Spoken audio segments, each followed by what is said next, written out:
the channel, guys. Glad you joined us again. We're kind of on a trend of more family cars. We love our performance cars, but in reality, wintertime is going to come, the family is going to come into play, and we have to have the vehicles that are more realistic to drive. Now today we have a true, proven, reliable SUV for you and your family to get around in. This is the Hondapilot. It has been around since 2003, and it has been a proven three-row SUV that has been tested by families, and it is a very common car on the road. Very reliable. You see them everywhere. Now let's see what we think of it. Is it worth your guys' time to buy this three-row SUV, or should you guys head over to one of the other companies that are doing the same thing? So we're right at home here with the third generation Hondapilot. And there's no denying the Pilot has been a huge success. I mean, even as I look off into the distance, the first car I see is a second generation Hondapilot. We're at a playground, not by accident, because that's where this car is meant to be and where it will frequent. Dropping your kids off at the preschool or at school or off at a sporting event, that's what this car does and does well, and it'll do it safely. For the third generation, that is a huge point that Honda touched on, is safety. With the lane departure, forward collision mitigation, adaptive cruise control, those are all items that are now standard, and that is a big point that Honda hit with their third generation. Now in 2019, they also revised that third generation with a new grille, new front fascia, standard LED lighting. They're doing whatever they can to keep up with the competitors as far as styling.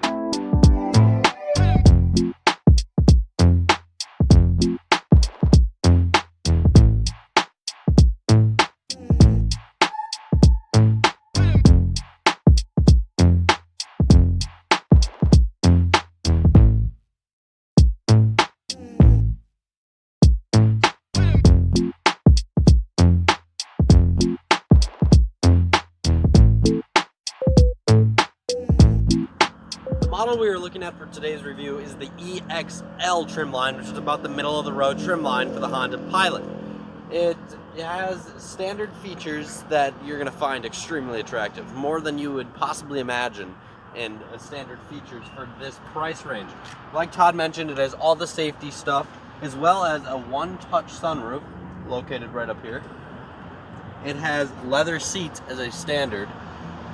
If we come in back, you will find that it also has one-touch second row seat moving for a standard option. Extremely helpful for a family. We're also going to have some rear sunshades, as well as Android Auto, Apple CarPlay, navigation, and all the goodies in that display. Some of the options that you'll get in the more premium packages come to be as an all-wheel drive as a standard option, only on the Elite model. And also we're going to get a wireless phone charger, as well as just some other very typical things. When you pop the hood of your Hondapilot, you really get to see how dreamy it really is under here. No, seriously, it says it on here. Honda's VTEC Earth Dream system that is equipped here in this Hondapilot. This 3.5 liter features 280 horsepower and 262 pound-feet of torque. In 2003, this actually had the same 3.5 liter V6 that it still features today. But back in 2003, it actually had 240 horsepower and 242 pound-feet of torque. There are a handful of reviews that take that as a negative point, that this powertrain hasn't really changed, that it's underpowered, that it's lacking thrill. I kind of look at it from a different perspective. Yeah, there hasn't been over a 40 horsepower increase or over a 20 horsepower increase since 2003. Now in 2019, we're still using that same motor that has been revised, has been updated. But the way I look at that is, you know, you are getting a proven result. It's not an underpowered vehicle. You're not going to win any races to the grocery store by any means, but it's definitely not underpowered. You do have a very reliable motor though. It's been proven since 2003. All right guys, let's just go over the comfort of the Pilot as far as sitting positions on all three of our rows. We're starting in the front seat, 6 feet tall, 220, very comfortable. I love the seating positions. I love the controls. I've already talked about that. Very comfortable car to drive. Let's see what that back seat in the second row has to offer. So with the seat in the front remaining where I am comfortable, I do have plenty of room back here. So you can get 4, maybe even 5 comfortable 6-foot tall adults in the Pilot. There's an armrest in the middle here with some cup holders. We also have some second row climate control with temperature and fan adjustments, along with some USBs for those second row passengers. Now getting into the third row is very easy with that one-touch system. Now it does a very good job of getting that seat out of the way so you can climb into the back. Now before I sit down, I would like the camera just to kind of see how close this third row is to the ground. So I am getting down here. You can see how much higher my knees are from my waist. When I reach forward to pull this third row back, I do have plenty of leg room, but my knees are about chest high. So this would not be ideal for a long trip for a 6-foot tall adult. You could definitely do it. I fully say you could get 6 6-foot tall adults in the Pilot without issue, without being cramped. In the third row as well, guys, we do have those vents on each side. There's no vents on the ceiling. We just have one vent that second row climate control is going to adjust. As far as getting out, I have a button right on the seat in front of me that's that same one-touch feature. I hit it once, that seat's going to fold forward, and I can easily get out. In today's screen time and technology and everything, having your screens and technology in a vehicle is definitely a must when you're looking at a vehicle in this year. This is no exception on this Honda. When we press the start button, we're going to get a blinking button, which looks pretty sweet. And when we start it, it's going to actually turn red. Usually this is actually blinking white when you leave the car or first enter it. Now that we're on here, as you can see, I'll redo this. Come check out this startup on this screen up here. It's actually a very cool little display when it brings up your tachometer and stuff up here. It definitely is not the tachometer that I would see popping up on a Honda Pilot. This seriously is almost the same layout as the Ford GT or the new Corvette, specifically in track mode. I find that kind of weird that this is on a Honda Pilot. But in here, we have a lot of nice features. It's very easy to get around. It looks nice, sort of laid out like a phone. You got your square app looking things. You can access all your phone stuff, messages, phone. It's quite standard, quite simple, very easy to get around. I actually like this a lot more than the Toyota Camry we reviewed yesterday. This is much easier to get around and use. One of the things I really like about this home infotainment center that I was just saying that I like, you can just press home here, access your settings, and you can hop into your vehicle settings, and there is a lot of vehicle settings in here that you can go through and just change up. Just the things that are necessary in the daily needs of this car. One of the things I really like is you can set it up so where you walk away from the vehicle, it will automatically lock itself, and when you come up to it and put your hand on one of the door handles, it will automatically unlock. Up here, it's pretty standard. There's nothing out of the ordinary after we come down from the display. You got your dual zone climate control, just a little bit of storage, your heated seats for the driver and passenger.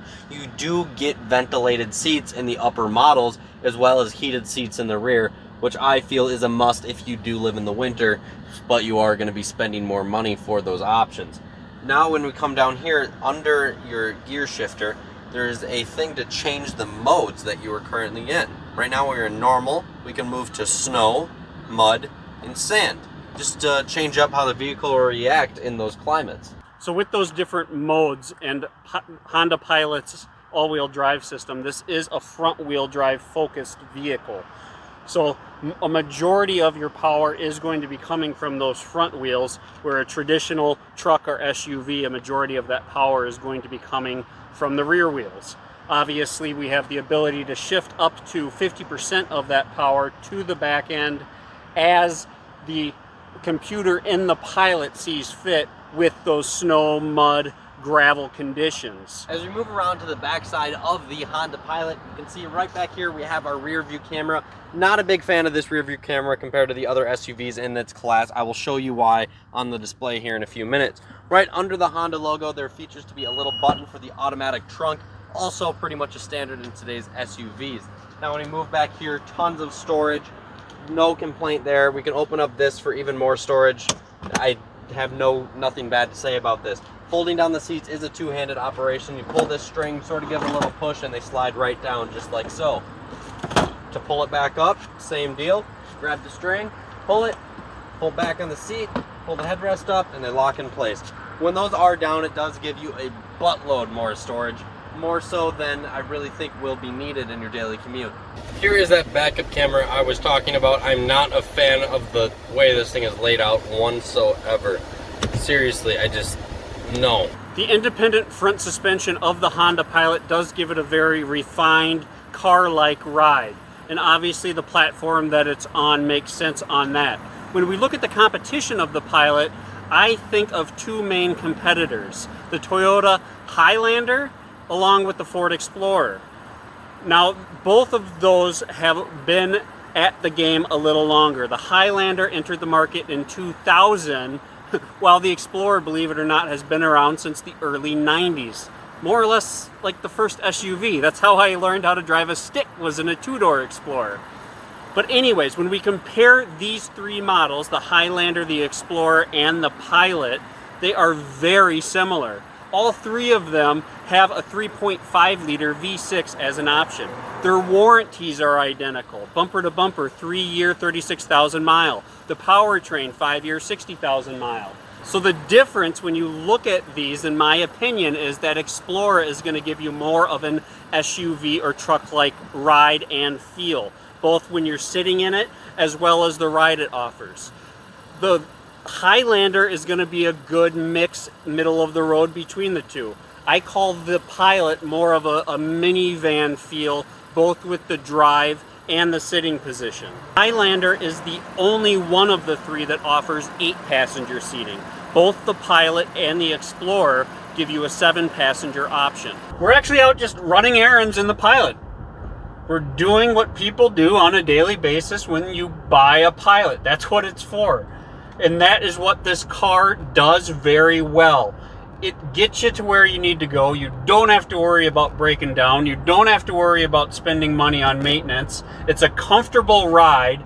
It has room for the entire family, and that just is the purpose of the Pilot.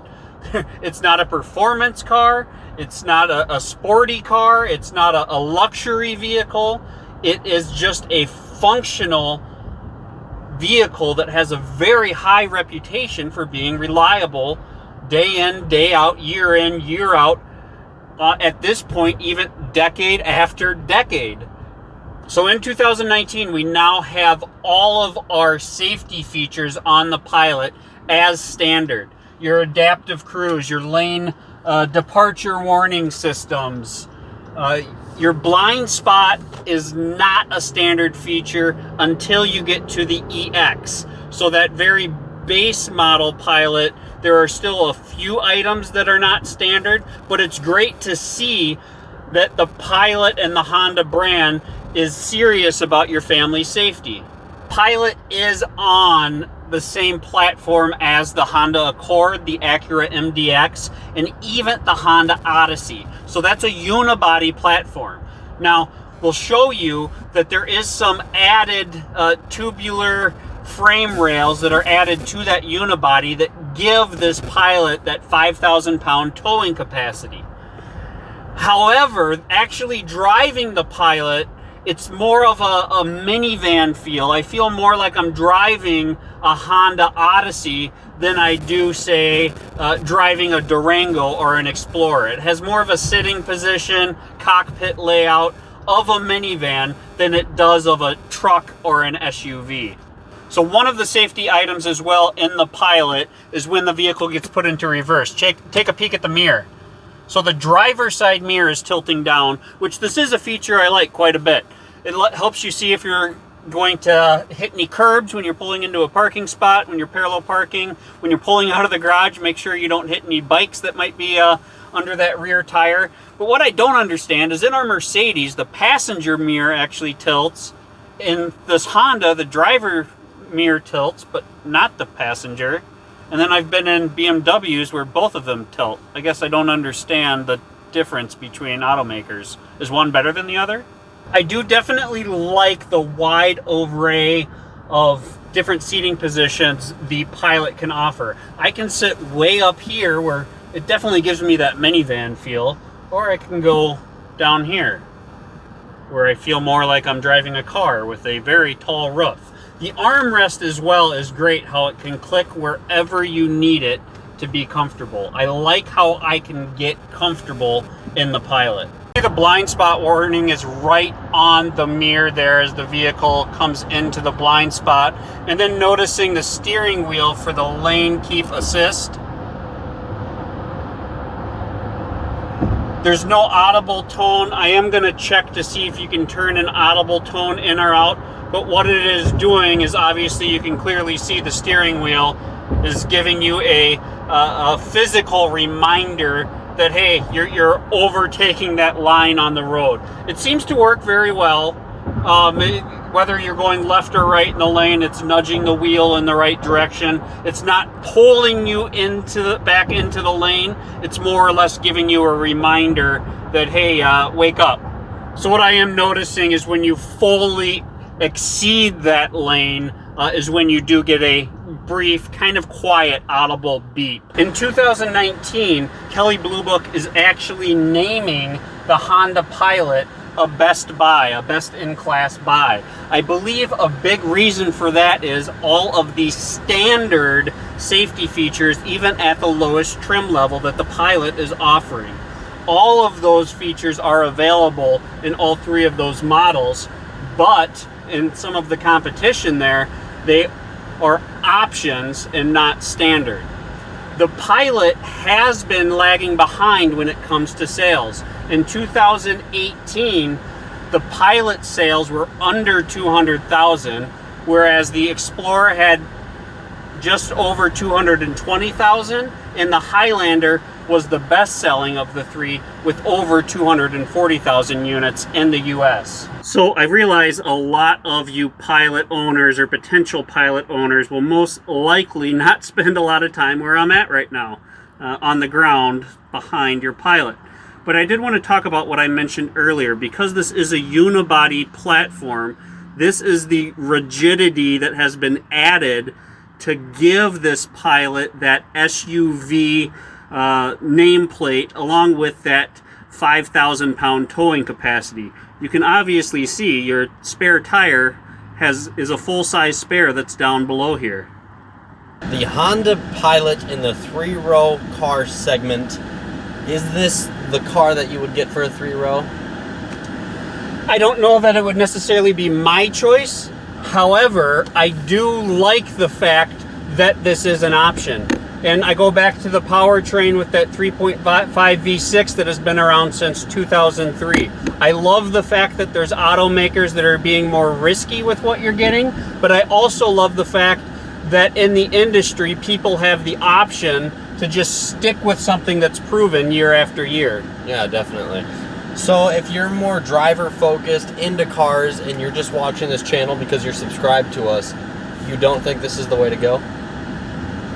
I mean, this is a great commuting car. Yeah. If you're into cars, there's definitely better options. If this is your family car, but you're a car enthusiast, boy, there's some better options that have turbos or naturally aspired.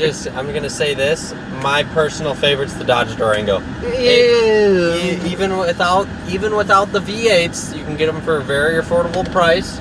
They have a nice interior, and it has a lot of cool performance features. Yeah. I don't know. The Durango's dated in my mind. It's been around in that same platform for so long. Like, they haven't even changed anything. I know you can get all the options, but That's just Dodge in general. I mean, that's what they do.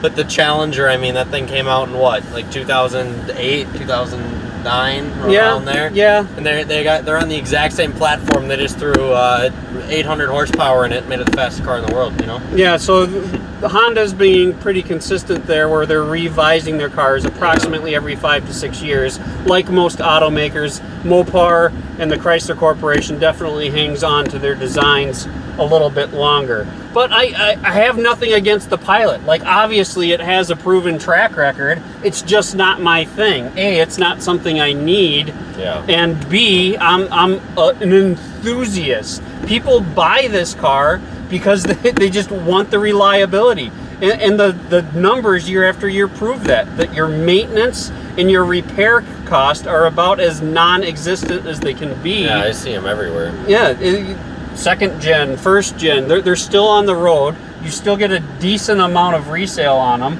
It's just a smart buy. It's a safe, smart buy for someone in the market to haul your family around. If you need something to haul your family around, they're in sports, they got kids, they got friends, they got whatever you got. If you have things that need hauling for an affordable price, for a reliable price, I think this is going to be a safe bet for you to go. Thank you guys for watching today's video. Please like, please subscribe. And if you guys did enjoy our video or would like to see us make more videos, please email us at performanceonwheels111@gmail.com so we could possibly review your personal car. We'd love to come out and meet you guys. Thanks for watching, and I'll see you guys next time. We've got our haircut. We've been to the playground. Yeah. Now we got the car washed. Yeah. Now we got to go get some food. So we're going to go get some chicken fingers. We're going to do it. Cane's, it's a great place to eat. See Bye, ya. guys.